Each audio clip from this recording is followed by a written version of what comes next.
Now, our guest today has been entertaining us since the 1990s. However, recently he's had to swap showbiz for school books. As like many of you, he's now homeschooling his children. But is he making the grade, or is it turning him insania?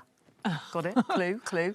Here to tell us more, it is a class act, Peter Andre. First of all, how are you? I know I will answer the question, but how are you all? We're all good. I'm worried about your hair. What's happened to your hair? Oh, What's mate, happened to do you your know what barnet? happened, right? So Emily did the trim on the sides. She did all that, and then today I decided that the length on the top was up here, so I cut it myself. And as you can see, it's not great. No. What were you It's using, not pinking great. shears or something? What were you using Well, to cut it? I Toenail actually, clippers.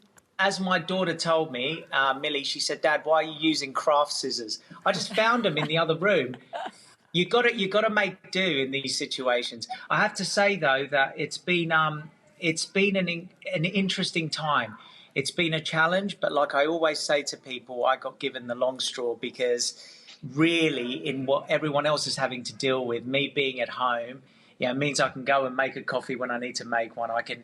You know what I mean? It's got its challenges, but I'm one of the lucky ones. Yeah, that's you at home, Peter, and you know, you say you're one of the lucky ones, which is fantastic. Your wife, Emily, on the other hand, is frontline. I mean, frontline NHS, going to work, long shifts. Tell us what she's doing, how is she, and how does that work with family life? We've got a good balance. We have got a good balance. Obviously, when she's not here, I hold the fort, and I have realised that I'm not a school teacher, and actually I think that my respect for school teachers has gone through the roof, and I can't wait for them to go back to school.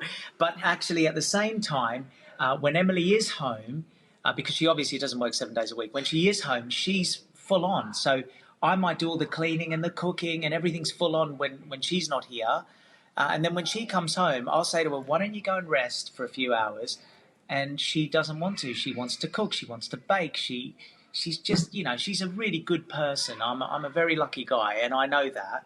Peter, sorry. Yeah, I was just say, when she does come home, though, how is she? Because, they're doing very long shifts. Does she have to change her uniform? Can she see the kids straight away? How does that work? Well, no, she can't. So this is what happens. So she's got to basically disinfect herself for about 20 minutes. So she'll come in through the door. This has only been I think in the last month or so that it became this intense because she was a lot more exposed, obviously. And so she'll come home. I don't tell the kids she's home, because if I hear the door and they know that she's home, they're going to run up to her. So she comes in, she takes off all her clothes. I know this sounds, it sounds great. But actually what happens is she takes off all her clothes. She has to put them in the washing machine, wrap a towel around her, get upstairs, have a shower, completely disinfect herself. So there's a good 20, 30-minute process before she comes downstairs and before any of us can see her. Obviously, I can hear that she's home. And every time I say to her, what's it like? How do you feel? And this is why I respect her so much, because all she ever talks about is how much more everyone else is doing. And but there's people doing a lot more hours, and, her dad and her mum, in fact, 6 out of the 8 McDonough's, the family, are doctors, so they're all on the front line, And she's a good person. She doesn't say a lot about what's going on, but I know she's heavily exposed to what's happening. And she's working long hours, isn't she, Peter? She's out for 12 hours. I mean, she's not 12 hours at the hospital, but she leaves here at 7:15 in the morning and she's back about 7 at night. And it's not every day, but the days that she's there, it's pretty full on. So those days she won't see the kids at all.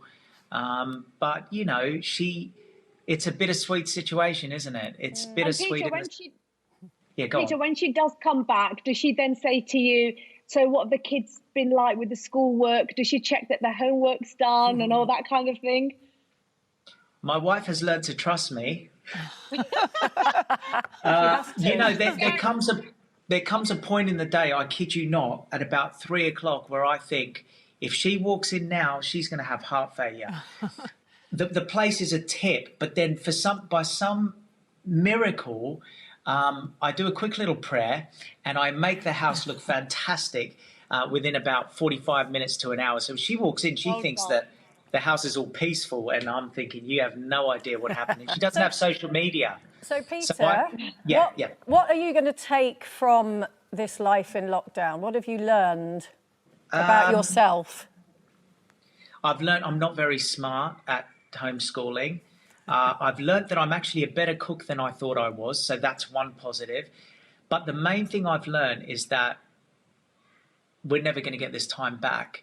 And as hard as it is for a lot of people, and this is why I say I get dealt the long straw, is that we're never going to get this time back. I'm never going to get this time with all the kids running around, the madness, the bonding that we're doing. I'm learning new things. I'm never going to get this back. So in such a terrible situation, I've found a positive in it, and that is that, there's people always a lot worse off. And we're just lucky that we're going. Junior's actually here. He said he wanted to come and say hello, so I don't know if he's going to pop in a minute. But they're doing their schoolwork, and then they have their breaks, their lunch break, which is about now. So they'll probably come and say hello if you still want me on air. Pete, one of the funniest things I've ever done with you is do Big Star, Little Star, where your children had to give you clues and you had to guess them. Now, when they said that Pete was homeschooling, it did get me worried, because I remember Princess was trying to describe an ambulance and it took you the whole show to work it out. Yeah, but I mean, the thing is, it's actually harder than you think. Even the simple things that we think are simple, when you actually try and explain it to a child.